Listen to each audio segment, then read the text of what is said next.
y pues fue muy interesante ese ejercicio, ¿no? La siguiente.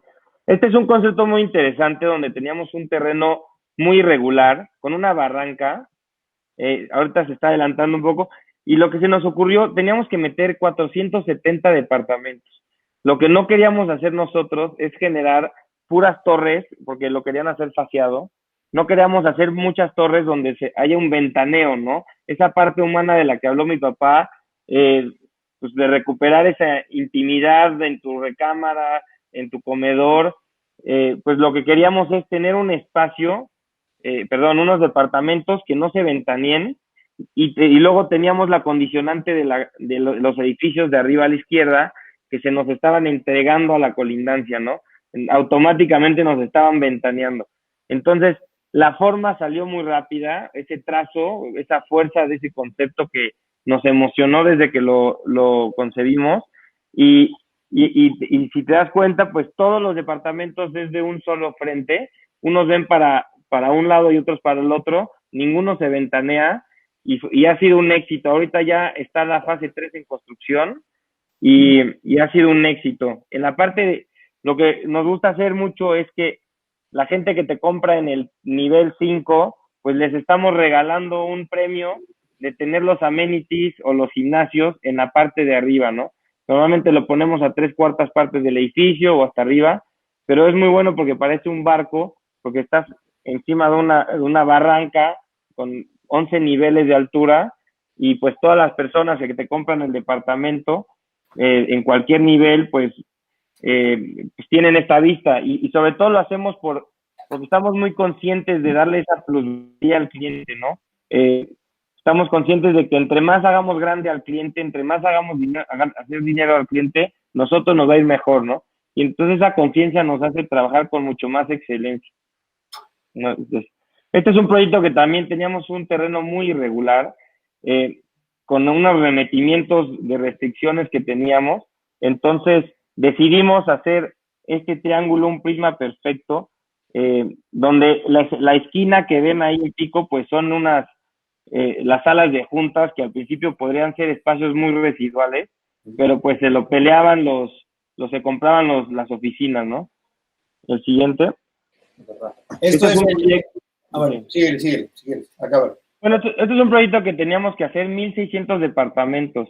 Con la misma conciencia del otro proyecto que hicimos en Guadalajara, decidimos desplantar torres un poco más esbeltas, con ese giro que les dimos para que tengan una presencia, ya que están en una parte donde de la ciudad se ve este terreno. Y teníamos un tema de que se mezclaban muchos programas. Teníamos un centro comercial, teníamos vivienda, entonces no podíamos mezclar la vivienda con el centro comercial. Decidimos hacer un túnel que cruzaba hacia las torres, y por otro lado tenías este centro comercial con formas muy interesantes y una plasticidad que hasta daban ganas de hacerle en escultura, ¿no?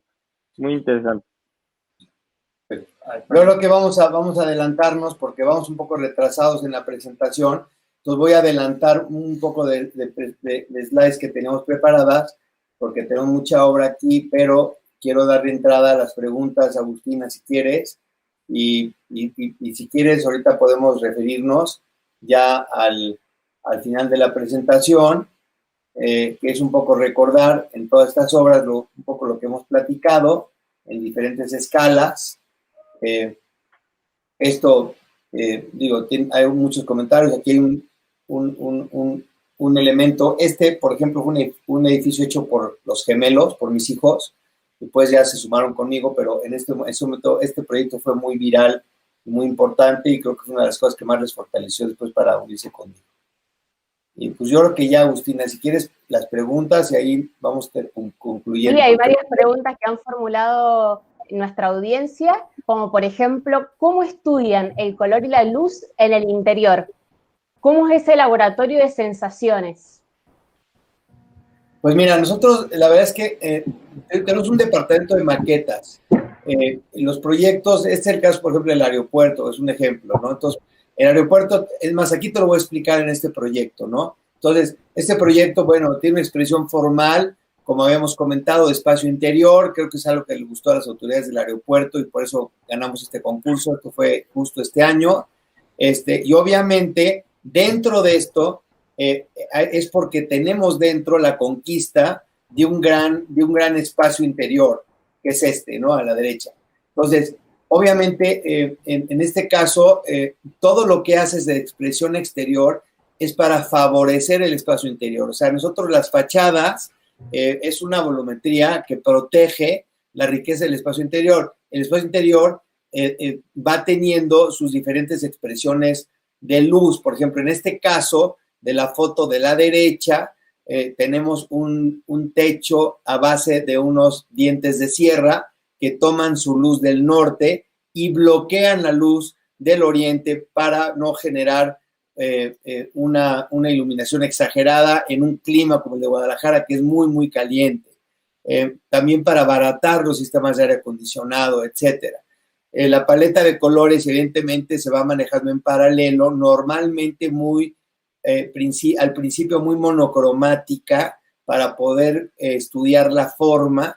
Hacemos diferentes volúmenes en renders y en maquetas, y después tenemos asesores de iluminación ya muy específicos. Por ejemplo, el aeropuerto es muy profesional, de acústica, iluminación, aire acondicionado, etcétera, para revisar la luminosidad del espacio, bajar el nivel de gasto eléctrico dentro de la terminal, que en este caso es muy importante. Y bueno, pues si esto se hace en un aeropuerto, pues también en una vivienda se estudian las orientaciones, se hace siempre la curva, la gráfica solar, del asoleamiento, o tratamos de ser muy conscientes del tema del asoleamiento. Y el tema de colores, te voy a decir la verdad, es muy diferente en la arquitectura residencial que en una arquitectura corporativa o aeroportuaria. En la residencial, sí, evidentemente tienes que hablar de tú a tú con el cliente y realmente entender sus interiores y qué tanto va a él ir caminando de tu lado, o tienes que hacer una labor de acompañamiento. Hay veces que no, te voy a decir, la vida no es perfecta siempre y el cliente no siempre a veces te acompaña y dice, mira, pues entonces ahí negocias un punto de intermediación, porque pues, luego tienen sus interiores, sus muebles, etcétera. Cuando hablas de un restaurante es más fácil porque es más corporativo. Un hotel, desgraciadamente en el hotel hay una contaminación de las marcas, porque por ejemplo ahorita en el aeropuerto tenemos un aeropuerto Hilton, pero que tiene ya prácticamente diseñado su interior. Entonces, pues, nosotros es una labor con el dueño de la inversión de que el operador esté de acuerdo en mover un poquito sus estándares hacia donde nosotros queremos llevar. Luego, lo que es muy interesante sobre el color que les queremos recomendar, como lo que nos pasó en las caballerizas, es que por más que tú tengas concebido el color de lo que quieres hacer, ya lo que recomendamos es que siempre pintemos toda la casa de blanco, y ya estando en el lugar, ahí con el cielo y la luz y todo, hagamos opciones, y eso las hacemos mucho con el cliente y las disfrutamos mucho porque hacemos partícipe al cliente de esa decisión, ¿no? Que es muy importante.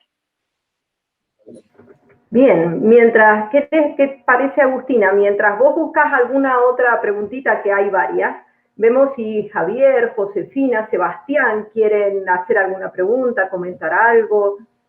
Sí, yo quería comentar algo, pero sinceramente no sé por dónde empezar, porque lo que hemos recibido hoy creo que es un regalo muy importante, lo que ha recibido nuestra facultad, la pasión, la emoción que han transmitido en esta charla. Hacía mucho que no la sentía en una charla.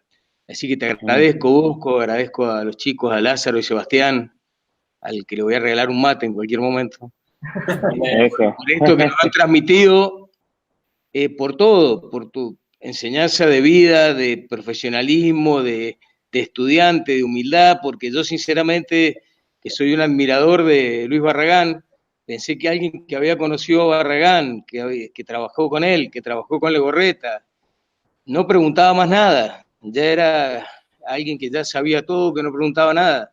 Y en cada uno de los proyectos, cuando ya eras un estudio reconocido, volviste a preguntar, volviste con humildad a preguntar a otros arquitectos, a otros colegas que quizás no tenían ni hasta tu altura de estudio de arquitectura. con lo que te pasó en ese espacio interior. Y realmente es muy grande lo que he sentido en esta charla, la emoción de la vida, de la arquitectura, de la pasión, es lo que uno le quiere transmitir a los estudiantes. Esta pasión permanente de emocionarse con una casita de 30 metros igual que con una de 30.000, como vos bien lo contaste.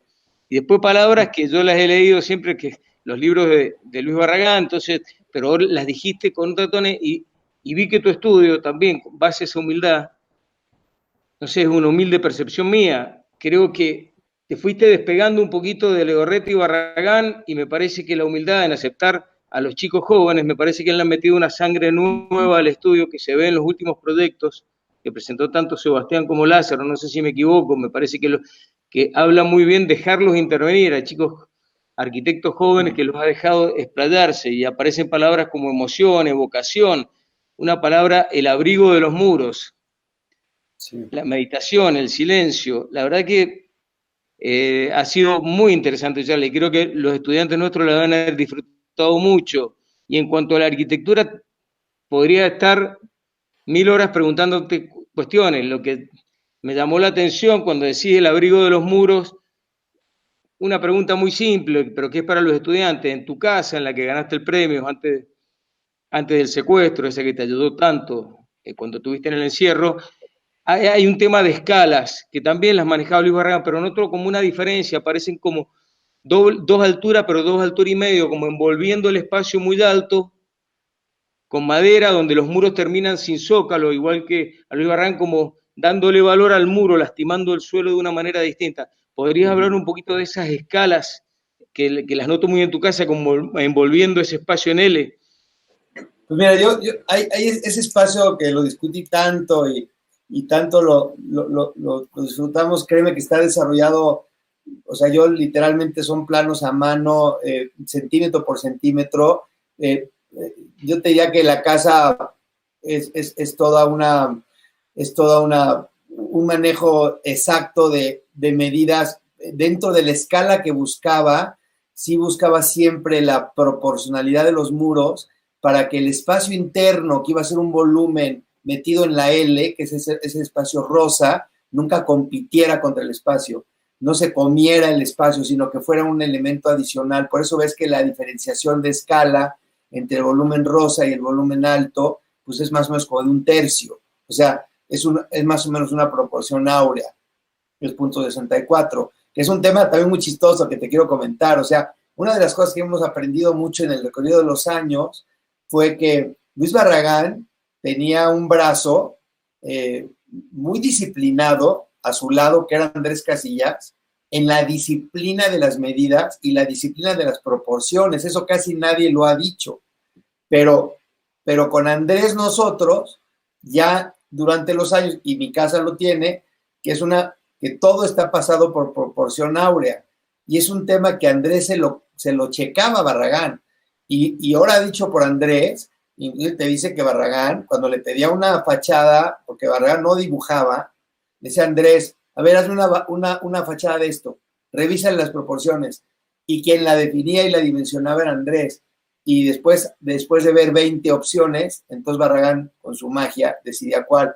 Pero un poco es eso. Yo creo que el tema es no ensoberbecerte, ni con el primer concepto, ni con la primera solución, sino saber que la arquitectura también requiere que te dobles un poquito en humildad y la verifiques y la cheques. O sea, sí hay mucha hora respirador y mucha hora de cariño y apasionamiento detrás de esto, y yo creo que eso es lo que se refleja en mi casa, y yo creo que es lo que buscamos, ¿no? Que esos volúmenes armónicamente no compitieran el envolvente con el contenido. Y para mí, que yo viví, bueno, ahora sí que la casa de mi papá, porque ya no vivo ahí, realmente fue una súper escuela para mí. Ahí fue donde empecé a empapar de todo esto, de las emociones.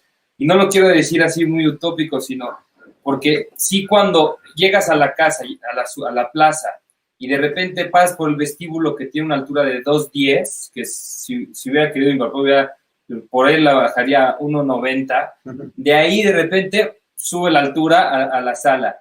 Pero conforme los cuartos no aparecen aquí, las recámaras, perdón, pero el espacio más público tiene la mayor altura porque es la que bajas, luego subes tantito y así, el comedor tiene una altura de 3 metros. Las recámaras van bajando, el baño principal o nuestros baños más chiquito todavía, de 2.40. Entonces, conforme vas recuperando esa intimidad, la escala va bajando porque pues, es para estar tú solo, ¿no? Por ejemplo, en un baño. Entonces, eso para nosotros, para Sebastián y para mí, fue una escuela que no te la enseña una universidad. Y bueno, ese es un punto importante. Bueno, en realidad darle las gracias, sinceramente, darle las gracias por tanta emoción, por tanta pasión. Bueno, dejo a los demás que sigan con sus comentarios, pero yo la verdad que ha sido un regalo el que hemos tenido hoy día con ustedes, una sorpresa, y creo que si las moderadoras, por supuesto, y está todo bien, y ustedes tienen tiempo y quieren explayarse en alguna obra, seguramente no tendremos problema en compartir un rato más. Yo encantado con ustedes. Perdón. Sí. Perdón, no, solamente comentar que de verdad que hay muchas preguntas, así es que evidentemente hay muchas, está haciendo la disertación muy atractiva, ya que tenemos un listado interesante. Si me permitís, Laura, puedo tomar dos preguntas rápidas. Muchas preguntas. Sí, bueno. También, digamos, agradezco la conferencia, la charla, siguiendo la línea de lo que comentó Javier recién, una charla vivencial, emocional y que toca la fibra íntima de también el espíritu, la esencia de la enseñanza de la facultad que nos toca cuidar en estos momentos. Así que la charla, la estética, el sentido de la charla y la profundidad hace eco con el tipo y el modo de enseñanza que intentamos llevar adelante. Quisiera hacerles dos preguntas en unas rápidas. Recién, muy al pasar, comentabas que Barragán no dibujaba y me sorprendió esa frase. Si nos podrías acercar muy rápidamente comentarnos un poco cómo era el proceso de trabajo de Barragán o cómo generaba sus proyectos. Esa es una pregunta. Barragán no dibujaba, no, es más, yo tengo un dibujo de Barragán y es muy malo, o sea, no tenía esa conexión, pues, de su mano con la cabeza. Era una cabeza sin duda brillante, pero no tenía esa conexión. Entonces él tenía herramientas que eran Andrés, o eran su equipo de trabajo, el más importante Andrés, yo creo, que desarrollaban las alternativas que él iba platicando. Entonces él decía, oye, aquí me gustaría un vestíbulo más o menos de estas proporciones, y luego se lo trazaba Andrés o su taller, pues Raúl Ferrera también participó en esa disciplina, pero te digo que fundamentalmente fue Andrés el que más dibujaba las opciones de las plantas y de los espacios, se las llevaba a Barragán, se sentaba. Quiero decirte que Barragán empezaba a trabajar a las 7 de la mañana y terminaba a las 3 de la tarde. No trabajaba a partir de las 3, comía tarde y ya se quedaba en su biblioteca viendo libros y nutriéndose de otras cosas. Entonces, su proceso de diseño era mucho pensar. Yo te puedo decir que yo siempre he dicho que una de las deficiencias del ser humano en el siglo XXI es la falta de meditación, la falta de oración, literal. Una oración que es meditar, que es meterte dentro de ti mismo, que es descubrir las cosas, darle tiempo a la meditación, darle tiempo a la contemplación. Entonces, ¿qué hacía Luis Barragán?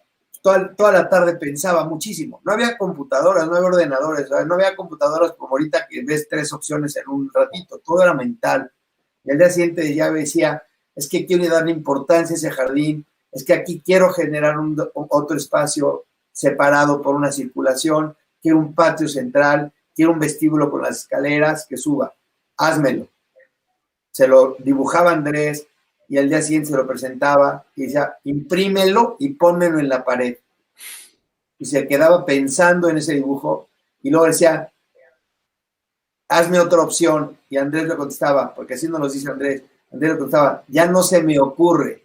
Y le decía, pues que se te ocurra. Me ocurren feas. Y el que se le ocurría, Andrés traía otra alternativa. se la ponía enfrente, y obviamente con un lápiz sí podía rayarlo Barragán, pero me refiero, él no generaba el dibujo.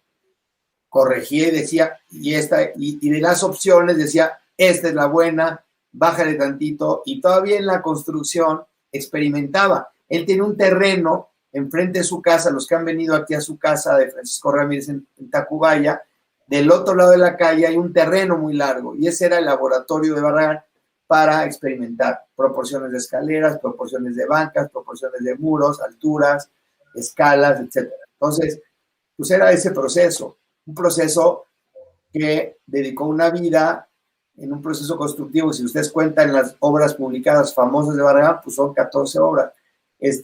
Pero obviamente que es una Biblia para todos nosotros, y yo todavía sigo aprendiendo lecciones cuando voy a Casa Barragán o a las Capuchinas o a la Casa Giraldi o a las Caballerizas o a las Fuentes. ¿Por qué? Porque pues, sé que es una mina de riqueza, porque era un artista, era un genio de la emocionalidad traducida en un espacio y con una escala que mucho cuesta trabajo entender. O sea, la escala de Barragán, que yo creo que la tiene mucho Andrés y nos la ha transmitido, es mágica. O sea, es un tema ya raya en la magia, pues, o raya en lo espiritual, pues. Por eso yo creo que es lo que es Barragán. Pero nosotros nos sentimos ahora sí que humildemente pues, explotando esa mina infinita de riqueza formal y tal, pero también hemos tenido unos retos desproporcionados a lo que yo hubiera imaginado en cuestión de escala, ¿no? Pero yo creo que, te digo, siguen siendo vigentes nuestros valores originales, esos tres que siempre he dicho, de forma, escala y color, expresado en cualquier tipo de material y cualquier tipo de escala. Yo creo que esa disciplina es constante porque el hombre es uno y es el ser humano siempre. Y adicional a esto, me gustaría agregar de que a veces el famoso modulor de Corbusier, pues nos limita, ¿no? Porque ya te condiciona al 240 pies, ¿no? Y me acuerdo cuando empecé a estudiar la carrera con mi gemelo, y me acerqué a Andrés, ¿no? Porque iba mucho a la oficina con mi papá, y yo con mi cuadernito ya con todos los conceptos de una casa, ¿no? Sala, vestíbulo, y dije, ya la hice, ¿no? Porque voy a llegar con mis maquetas. Y le dije, Andrés, dime por favor, ¿qué alturas uso para cada espacio? ¿Y qué medida de mesas? Y yo dije, pues me va a empezar a decir 360 en salas, 210, y no, al contrario, me dice, Sebas, te voy a dar el mejor consejo de arquitecto. Ten 1 metro, que con el que mide una cinta métrica, en tu bolsa. Y yo, ¿por qué? Sí, es que así yo lo he hecho toda mi vida. Mira, cuando a veces estés en un pueblo y estás en una terraza y estás a gusto, estás feliz, tiene que ver con la arquitectura. Mide la mesa, a qué distancia estás de tu amigo, cómo está la altura, qué luz tiene, obsérvalo, o sea, quédatelo en tu cabeza. Y entonces, una sala, oye, ¿por qué me generó estar aquí en este comedor con gente? Pues mírelo, oye, este color me emocionó, me cambió el ánimo. Entonces, eso fue como que me cambió la manera de ver las cosas, ¿no? Yo no modulaba como Le Corbusier y hay que experimentar, hay que arriesgarse a veces. Andrés mide 1.97 por ahí y pone, para pasar de un espacio a otro tiene 1.90, ¿no? Y es ese jugar con las emociones de las personas, ¿no? Y es súper interesante eso. Sí. Fue el mejor consejo. Bien, gracias. Me guardo la segunda pregunta si seguimos avanzando. Muy amable. Josefina, ¿querés vos hacer algún comentario antes de seguir con preguntas?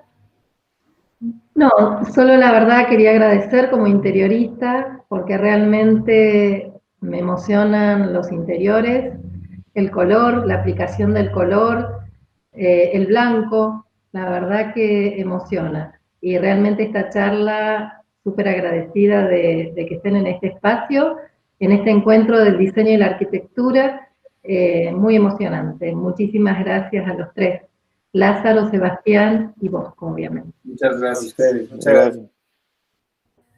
Bueno, Sebastián, ¿la segunda o vamos por la de los estudiantes y interesados, público en general que tenemos? No, vamos por los estudiantes, Vamos. Agustina, ¿tenés ahí alguna?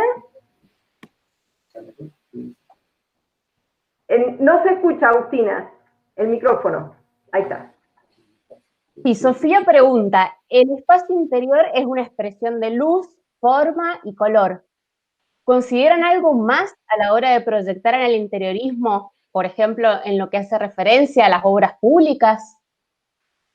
Sí, claro, digo, el interior va hasta el fondo, ¿no? O sea, nosotros llegamos, en el caso de las casas, cuando el cliente se deja y cuando nosotros podemos transmitir esa posibilidad, pues entramos hasta los textiles, entramos hasta las alfombras, entramos hasta los muebles de madera, mueble por mueble. O sea, hacemos carpintería, hacemos diseño de textiles, el color interno, todo, ¿no? O sea, ahorita buscamos algo. Pero en el tema de los corporativos, pues ahí, como te digo, siempre está el tema de lidiar con el hotel. En el caso